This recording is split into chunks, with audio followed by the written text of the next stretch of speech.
In this lesson, we will see together the construction of a temporal periphrase. So, of course, the question is, what is une periphrase? So, a periphrase is a figure of speech. It consists of replacing a word by its definition or by a longer but equivalent expression.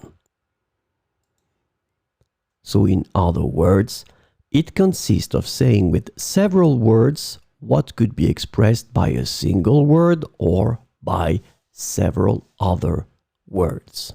So this is une periphrase, and definitely the concept here is a figure of speech, so expressing one concept in a different way.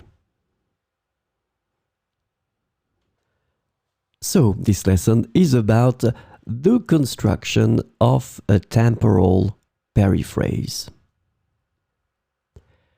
Temporal periphrases make it possible to express the immediate past and the near future. Normally, for the immediate past, we will use venir de. So the example would be Je viens de finir ce livre.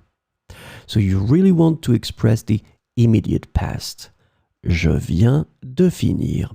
So remember that venir should be conjugated in the present form. Je viens de finir ce livre. So the other possibility would be to express the near future.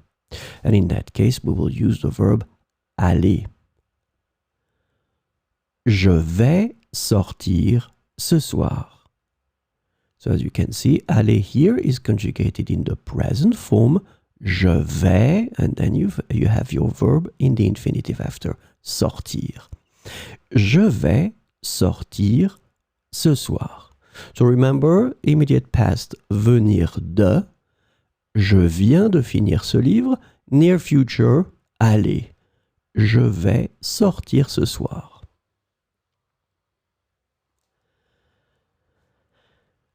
So, the periphrastic future, the one that we just saw, the near future, is more used in spoken language than the simple future. It's just a fact, so remember that it will be in fact quite easy.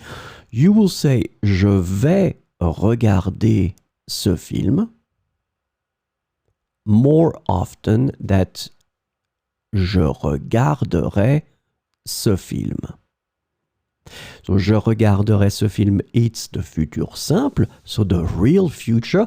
But when we're talking about spoken French, in that case, we will use more often the near future. Je vais regarder ce film.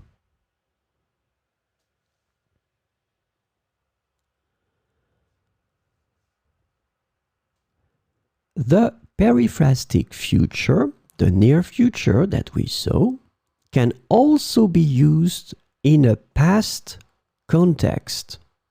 So now this is for advanced students. I will give you this example. Ils finirent leur projet et ils n'allaient plus jamais travailler ensemble après. Ils finirent leur projet et ils n'allaient plus jamais travailler ensemble après. In that situation, if you look carefully, first verb is finir here, and you can see that it's passé simple. That's the reason why I say that it's for advanced students. And the second one here, it's allait, and as you can see, it's imparfait.